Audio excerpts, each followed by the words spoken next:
c'est beau, Maya. Rien ne vaut une bonne petite sieste par une belle journée quand le soleil tape. Pour une fois, je suis de ton avis.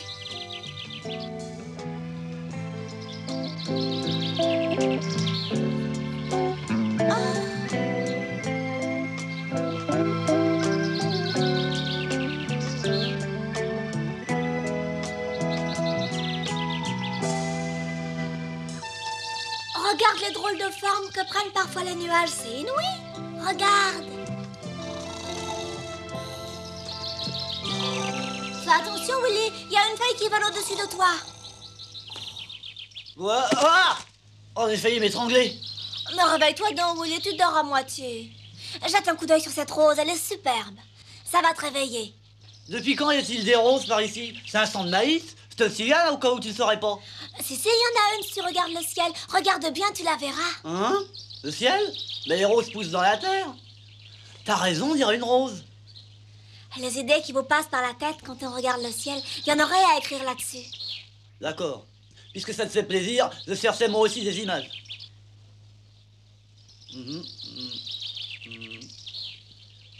Ah, voilà. Voilà qui? La fleur de lotus, voyons. Je la sens pleine de nectar et délicieux pollen. Si on pouvait seulement s'y poser. Regarde un peu ce qu'il y a dessus. Qu'est-ce qu'il y a? Il y a du miel en pagaille. Oh, on voit même des gouttes de miel tomber. Oh, c'est vraiment amusant. Oh, ça serait fameux si c'était du vrai miel. C'est bien de toi. On peut dire que t'es un vrai poète. Tout ce que tu vois dans une fleur, c'est des gouttes de miel. Pas étonnant, j'ai un creux dans l'estomac.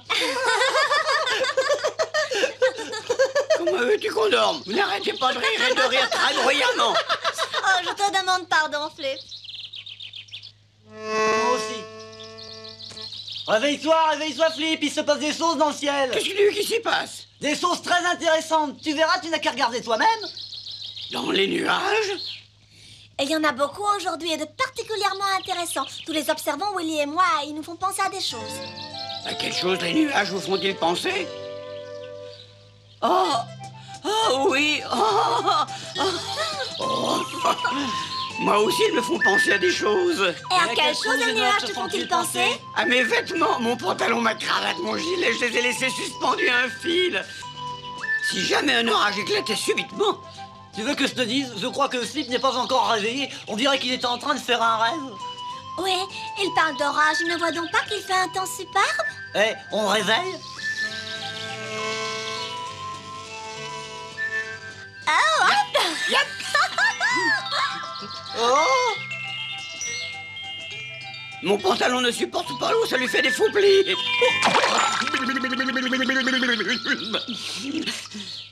Ça y est, il pleut des hallebardes. Et ça tombe et ça tombe. Tiens. Et il n'y a plus un nuage dans le ciel d'un seul coup. Ou alors est-ce que j'ai rêvé? C'est possible après tout. C'est un rêve qui pourrait devenir réalité. Dans ce cas, il faudra faire repasser mon pantalon.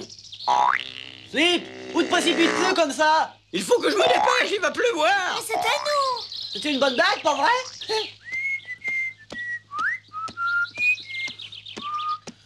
Jean-Maya, Willy, qu'est-ce que vous faites là-bas? Nous regardons les nuages pour voir leur forme. Celui-ci, on dirait tout à fait une fleur de lotus. C'est très intéressant, mais je la vois pas, la fleur. Moi non plus. C'est drôle, elle était là il y a quelques instants.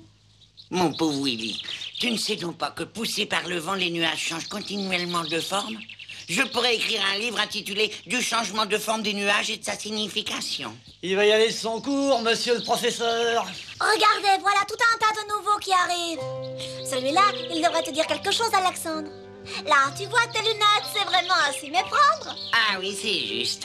Voilà enfin une occupation enrichissante. Je joue avec vous, si vous le permettez. Un lion! Regardez là, un lion! Est-ce possible? Le roi des animaux nous apparaît en personne. C'est formidable. On dirait un vrai, n'est-ce pas? À ce point qu'on dirait qu'il va nous avaler sous cru. Le lion est un animal courageux et fier, mais il ne s'attaque jamais aux faibles et il n'est pas orgueilleux. Dis donc, Alexandre le Grand, tu devras en prendre de la graine. Quand je regarde ce lion là-haut, je ne peux pas m'empêcher de penser à mon arrière-arrière-grand-père. Si vous voulez savoir pourquoi, je vous le raconterai. Ton arrière-arrière-grand-père aurait-il eu un lion pour ami? Oui, ils vivaient ensemble sous un cèdre du Liban. Ah, Faut arrêter ça. Je reconnais que le nuage remarqué par Alexandre n'est pas mal, mais il y en a d'autres tout aussi beaux, sinon plus. Il y en a toute une ribambelle de nuages très intéressants qui arrivent. s'il te plaît, Alexandre, raconte-moi l'histoire de ton arrière-arrière-arrière-grand-père. Oh, cette Maya. Avec grand plaisir. C'est une histoire très émouvante. Alors voilà, mon arrière-arrière-arrière-grand-père voulait connaître le continent africain. Il s'est donc subrepticement introduit sur un voilier qui sanglait vers les côtes barbaresques. Arrivé là-bas, il fit la connaissance d'un lion qui avait une écharde aux pieds. Ah! Oh! Mon grand-père, qui n'avait pas froid aux yeux, chez nous, cette famille, s'approcha du lion et lui retira l'écharde. Ah! Le lion se confondit en remerciements et ils devinrent tous les deux les meilleurs amis du monde. Et le seraient encore aujourd'hui s'ils n'étaient morts tous les deux depuis longtemps. Tu as bien de la chance, tu sais, d'avoir un ancêtre aussi extraordinaire, Alexandre. C'est la première fois que j'entends parler d'amitié entre une souris et un lion. Oh, regardez un peu ce nuage, il ressemble à un gros morceau de pain. De pain. C'est quoi du pain? Oh, ça me fait penser à une autre histoire. Et chaque fois que je vois du pain, ça me fait penser à mon aïeul Nicodème. Vous savez pourquoi? Tu nous le raconteras, mais avant, dis-nous ce que c'est le pain. Ça se mange? Oui, oh, je pense bien. C'est même une nourriture particulièrement délicieuse. Ça a quel goût? C'est sucré? Ben, il y a du pain de toutes les sortes, du sucré également. Ah, dans ce cas, raconte. J'espère que c'est aussi intéressant que l'arrière-arrière-grand-père. De nos jours, le pain est gonflé, mais du temps de Nicodème, c'était pas pareil. En ce temps-là, le pain était tout plat, c'était qu'une galette. Et c'est comme ça? Hein, oui, à peu près. On dirait une soucoupe volante. N'interromps pas. C'était il y a longtemps en Ellade. C'est comme ça que nos souris cultivées appelons la Grèce. C'est dans cette antique contrée que vivait dans la cuisine du palais d'un noble mon aïeul Nicodème. Nicodème était un fin gourmet qui ne mangeait que de la nourriture d'homme, sans se soucier du danger que cela comporte. Car comme tous mes aïeux, il était très courageux. Ce courage faillit lui coûter cher, car une fois un rouleau de pâtisserie lui emboîta le pas. Et sans crier gare, plaf, il se trouve à incorporer un gros tas de pâtes.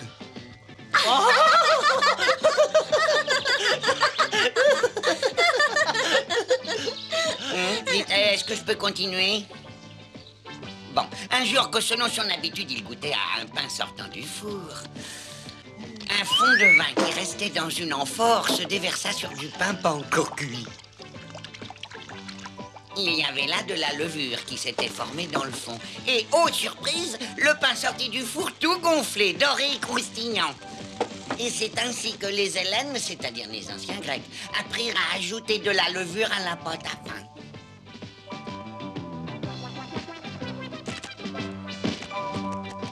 C'était délicieux. À l'heure qu'il est, le pain serait encore plat et dur sans l'intervention de mon génial aïeul Nicodème. J'aimerais bien y goûter. Oh, je vous assure que c'est un vrai délice. Surtout quand il est en tranches fines. Avec du fromage entre les tranches. Bah. Oh, ce nuage-là me fait penser à mon grand-oncle Zibius. Qui c'est cet oncle-là? Ben, c'est également un de mes aïeux. Une souris qui s'est rendue célèbre par ses exploits remarquables il y a environ 2000 ans de ça. Oh, je crois que ça suffit. Comment? Tes ancêtres célèbres, on en a plein les bottes, par-dessus sa peau, ras-le-bol, parfaitement, fini la conférence. On te laisse jouer avec nous aux yeux des nuages, rien de plus normal, mais toi aussitôt, t'en profites. Tu nous casses les pieds avec ta série d'ancêtres qui sont aussi imaginaires que leurs exploits. Je te demande pardon, Willy. Je savais pas. Je croyais que ça vous intéressait. Au contraire. Encore une fois, pardon. Oh, tu vas quand même pas nous en faire un drame? Ah, c'est votre tour à présent de me raconter des histoires. Des histoires de quoi? Eh ben, mon Dieu, parlez-moi d'abeilles célèbres qui sont entrées dans la légende. Ça existe sûrement. Est-ce que Mademoiselle Cassandre a parlé d'une abeille pareille? Hey, réfléchissez un peu.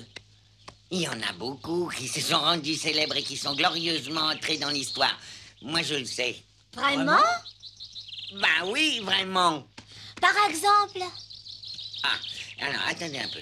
Par exemple, Cléopâtre, la reine d'Égypte, qui était célèbre par sa beauté, avait une ruche dans son jardin au bord du Nil. Sa beauté était telle qu'elle a attiré l'empereur romain César. Cléopâtre? Oui, et si elle a pu conserver cette beauté, c'est parce qu'elle s'est soignée la peau avec du miel. Cette histoire me plaît beaucoup. Dire que nous, les abeilles, avons pu conserver la beauté d'une aussi grande reine. Qu'en dis-tu? Si toutefois elle est vraie. Bien sûr qu'elle est vraie. N'est-ce pas, Alexandre? Ah oui. C'est facile à dire, mais qu'est-ce qui me le prouve? Cléopâtre, qu'elle s'appelait?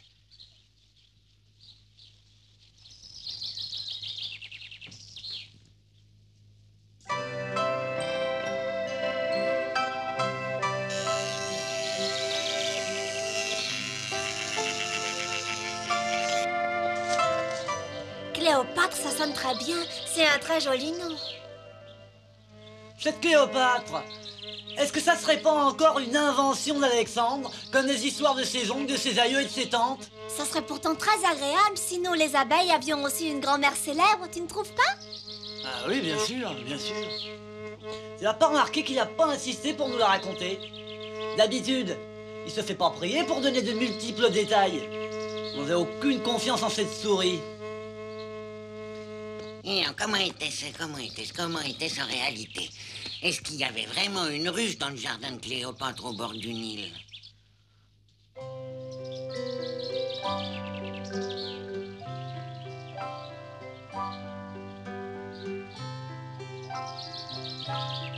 Cléopâtre, l'Égypte, comment y vivait-on? On n'en sait rien du tout.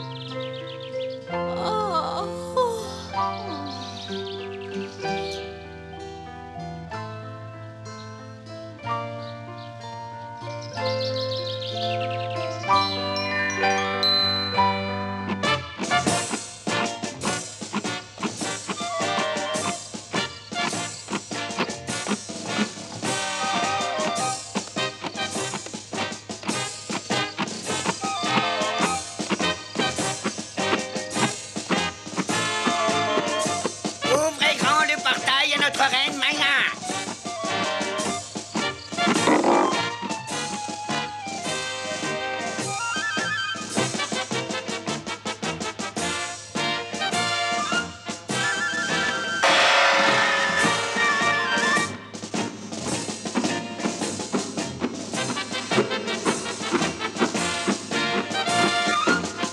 Mon Dieu, Maya, notre reine est revenue.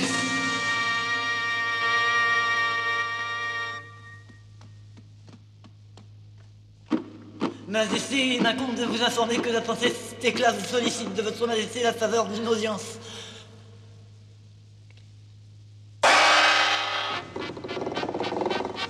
Sois la bienvenue à mon palais, princesse Thécla. Approche et fais-moi connaître tes désirs. Fort bien.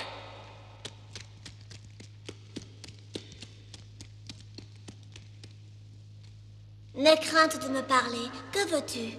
Puisque vous m'y invitez, reine, je vais vous dire sans embâche que je voudrais de longs gants de miel pour préserver ma beauté. Ai-je bien entendu? Tu as parlé de beauté, princesse Thécla? Oui, majesté, de beauté. Je voudrais être aussi belle que votre majesté. Oh, celle-là, elle est bien bonne, la fausse Thécla qui veut être belle. Il ne sied point à une reine de rire des plaisanteries de ses gardes. Nous avons plus de miel qu'il n'y a de sable dans le désert, mais pas assez cependant pour rendre belle Thécla. Je veux bien te donner du miel, Thécla. Mais réfléchis à ceci, la beauté ne s'acquiert pas, elle vient de l'âme. Et tous les onguents de la terre ne servent pas à grand-chose. Je crains de ne pouvoir t'exaucer, princesse Thécla. Vous osez me jeter ça en pleine face, reine infâme? Je m'en doutais un peu. Aussi ai-je amené avec moi ma fidèle garde de guêpe. Retiens bien ceci, ma petite reine, c'est la première et la dernière fois que Thécla accepte une humiliation.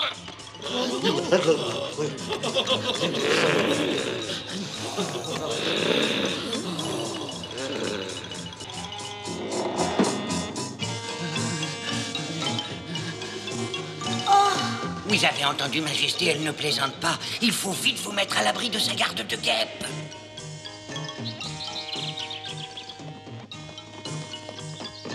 Majesté, votre vaisseau vous attend.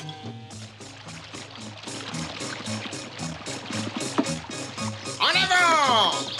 Allez! Bravo! Bravo! Bravo! Bravo!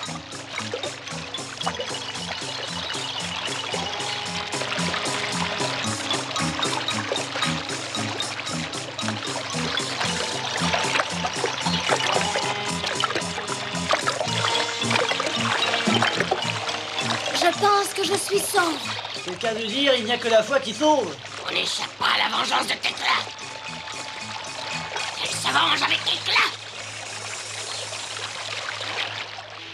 Nous sommes à vos ordres, princesse Tekla. Je ne dirai qu'un mot. Vengeance, vengeance, vengeance. Ça en fait 3 si je ne me trompe. Gardez vos réflexions et attaquez la barque de la reine Maya. Je veux la voir sombrer dans le Nil. Mort à la reine Maya, vive la princesse Tekla. Avec vigueur, nous Faites votre attaquerons devoir, guerrier, soyez sans pitié, pas de quartier. Princesse Tekla sur ton métro, et ce sera nous qui régnerons. Je me croyais sauve. La garde guerre tout entière est sur le sentier de la guerre. Oh! Ils sont en si grand nombre que le ciel en est sombre. Pas aussi sombre que notre avenir. Ramez plus vite, c'est la poursuite.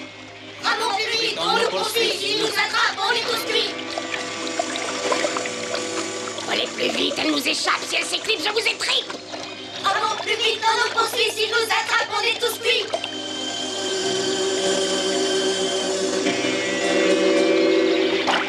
Ils veulent couler la barque. Ils veulent casser la baraque. C'est fort! C'est le trac. Et moi, je suis pas trac.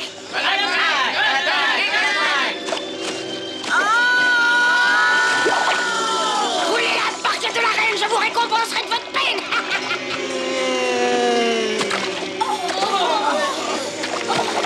Soldats, le sort de la reine est entre vos rames. Les guêpes sont là, qui la réclament.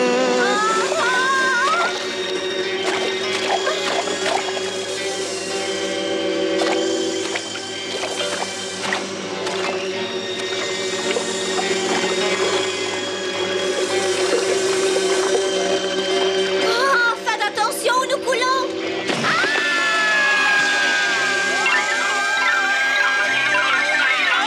Ramez, rameurs, rimez, rimeux! Ils sont fichus. Victoire, victoire.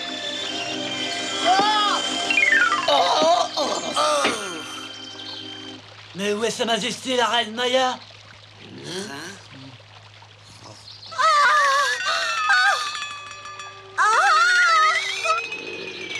Viens un peu ici, approche, ma belle.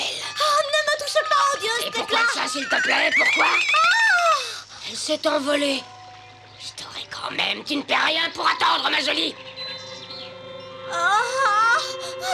Nous sommes fourmis, nous attaquons, et l'ennemi nous abattons. C'est lourd. Descends, Maya, descends, Maya, descends.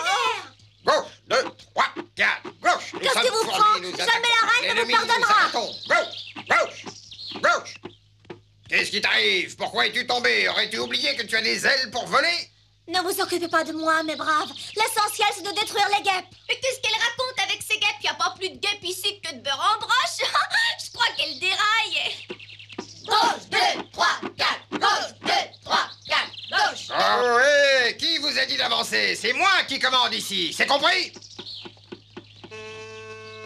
Tu es tombé de la fleur en dormant? Tu t'es pas fait mal? Oh, figure-toi, Willy, que j'ai rencontré une aïeule du temps d'Égypte, des pharaons. Où ça? Là-haut? Là-haut? Je ne vois qu'un nuage et rien d'autre. Évidemment, mais il ressemble comme 2 gouttes d'eau à la reine Maya d'Égypte. Je vois rien.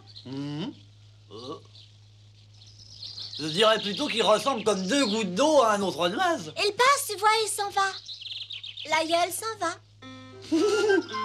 Tous les aïeux finissent par s'en aller. Attends-moi, Maya!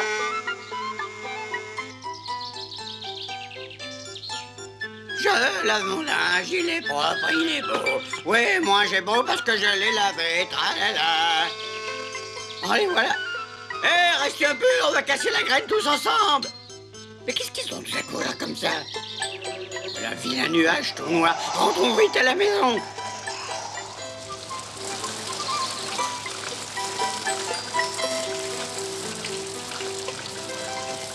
Tu vois, il avait raison, Flip.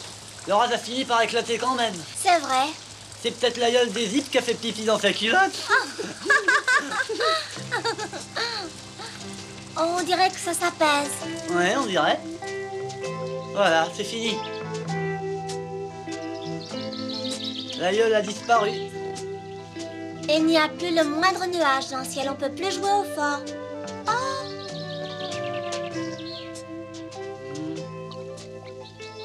Oh, le grand-père de Maya! Et C'est ton grand-père.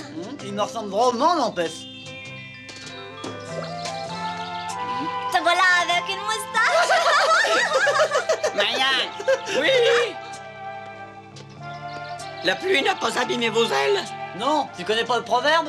Et il ne s'applique pas qu'aux abeilles. Quand tombe la pluie, les ailes s'ennuient. Tout va bien, Flip? Tu en fais une tête, Alexandre, que se passe-t-il? Bah, je suis embêté. Il y a quelque chose que j'aimerais mettre au point. C'est au sujet de Cléopâtre et des abeilles de sa ruche du Nil. Eh bien, pour être tout à fait franc, cette histoire, n'est-ce pas? Je le sais, va pas la peine d'en dire davantage. Une de mes aïeules était la plus belle abeille d'Égypte. D'ailleurs, je lui ressemblais un peu. Un jour, une princesse vint la voir. Elle était vieille, méchante et laide. Elle ressemblait un peu à Thécla. Attends que je me souvienne la suite. Mais qu'est-ce que tu racontes? Tu comprends, toi, ce qu'elle raconte? Dis. Ne réveille pas abeille qui reste, un vieux proverbe de chez nous.